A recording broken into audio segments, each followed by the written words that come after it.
आज के वीडियो में हम बात करने वाले हैं कि कैसे कैसे शुक्रदेव शुक्राचार्य बने। राइट। जिस प्रकार से 9 ग्रह हैं, हर 9 ग्रह की अपनी कथा है, उनसे संबंधित बहुत सारी पौराणिक कथाएं हैं जो हमें कर्म बंधन प्रारब्ध बताती है और उस प्रत्येक ग्रह को लेकर वो विशिष्ट कारकत्व या विशिष्ट प्रारब्ध, विशिष्ट कर्म बंधन क्या होता है वो हमें समझ में आता है। पर उसके लिए आपको क्या करना होगा, या उसके लिए किसी भी व्यक्ति को जानने के लिए क्या करना होता है? पुराणों को पढ़ना होता है, क्लासिक्स को पढ़ना होता है, ज्योतिष शास्त्र के जो जितने भी क्लासिकल एंशिएंट टेक्स्ट हैं, जितने भी ऋषि मुनियों के लिखित सूत्र हैं, उन्हें समझना, उन्हें पढ़ना आवश्यक है। एक जीवन में ये सब कुछ पढ़ना उतना पॉसिबल ही नहीं है।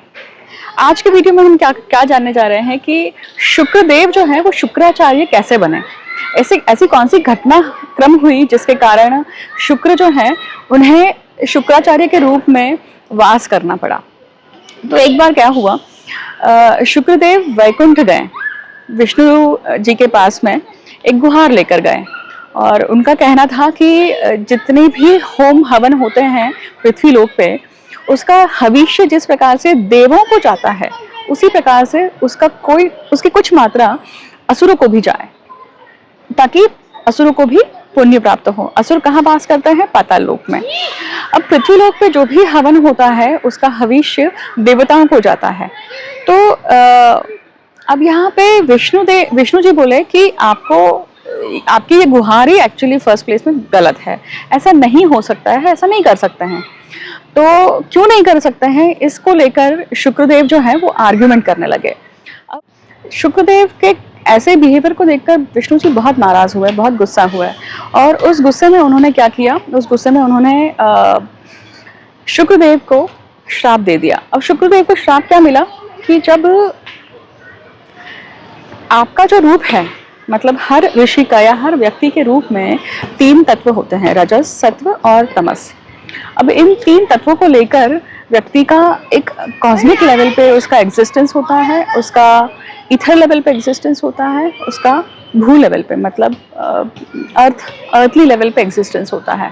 राइट। और ये इस एग्जिस्टेंस के थ्रू बहुत जगह पे व्यक्ति सूक्ष्म शरीर द्वारा विचरण कर सकता है। अब ये अलग अलग रूप में काम करते हैं ये तीनों तत्व। तो उन्होंने श्राप ये दिया कि आपका जो सत्व है, मतलब आपका जो सात्विक रूप है, वो कॉस्मिक लेवल में रहेगा, ईथर में रहेगा, स्पेस में रहेगा, परंतु जो आपका तामसिक रूप है ना, वो आपका पृथ्वी लोक पे चला जाएगा और पृथ्वी लोक पे वास करेगा। तो ऐसा कर्स उन्हें दिया जिसके कारण शुक्र जो है वो शुक्राचार्य हुए। क्यों? क्योंकि शुक्राचार्य कैसे बने? अब यहाँ पे राक्षसों का जो तत्व है वो तमस है और तामसिक जो है, तामसिक हमेशा हटी होता है। तामसिक जो रूप है वो अधोगति की तरफ ज्यादा होता है, उसमें पवित्रता नहीं होती है, उसमें बहुत सारी ऐसी चीजें होती हैं जो व्यक्ति के उत्थान में काम नहीं आती हैं। परंतु हर तत्व का, चाहे वो रजस हो, सत्व हो या तमस हो, हर तत्व को लेकर व्यक्ति का कुछ न कुछ अंश ऐसा होता है या कुछ न कुछ अंश ऐसा होता है जो आपको उत्थान की तरफ लेके जाता है। बस आपको पता होना चाहिए कि वो जो तत्व है उसे किस मात्रा में, कहाँ और कितना उपयोग करना है, और उसी के साथ साथ कितना धारण करना है और कहाँ छोड़ना है, कहाँ त्यागना है। तो मोस्ट ऑफ द टाइम जब तमस धारण होता है या तमस पूरी तरह से हावी होता है, फॉर एग्जाम्पल अहंकार हावी हो रहा है, ईगो हावी हो रहा है, तो व्यक्ति उसका विक्टिम बनते जाता है। वो रोक ही नहीं पाता है कि उसे समझ में ही नहीं आता है कि अहंकार के कारण उसमें कितनी सारी खामियां आ रही है, या आसपास का वातावरण या आसपास के लोगों में उसके प्रति किस प्रकार का भाव उत्पन्न हो रहा है। इस चीज को समझने के लिए शुक्राचार्य का ये जो शाप है ये बहुत काम करता है। या ये हमारे पत्रिका में भी जब हम आइडेंटिफाई करते हैं कि शुक्र जो है वो शुक्रदेव के रूप में हमारे पत्रिका में स्थित है या शुक्राचार्य के रूप में स्थित है, इसको आइडेंटिफाई करने के लिए पत्रिका को डिकोड करना होता है। क्योंकि अब यहाँ पे शुक्र को जिस प्रकार से आप आकलन करेंगे अब ये सात्विक रूप अगर व्यक्ति के जीवन में चल रहा है, मतलब उसकी दिनचर्या, उसका बिहेवियर अगर सात्विक है, तो वो शुक्रदेव के रूप में धारण है, मतलब वहाँ पे वो स्थित है। परंतु जैसे ही वो तमस के रूप में है, तो वो शुक्राचार्य के रूप में पत्रिका में स्थित है।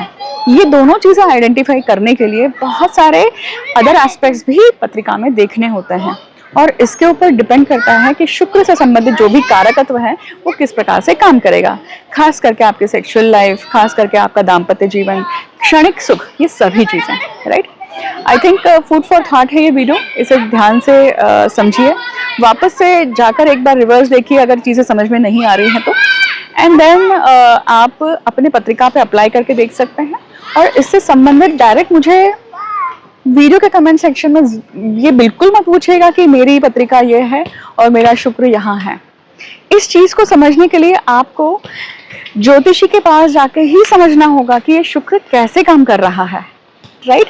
क्योंकि इस शुक्र को समझने के लिए हमें D1 चार्ट, D9 चार्ट, ऐसे अलग अलग चार्ट्स में भी उसका क्या देखना होता है, उसका सूक्ष्म रूप देखना होता है, राइट।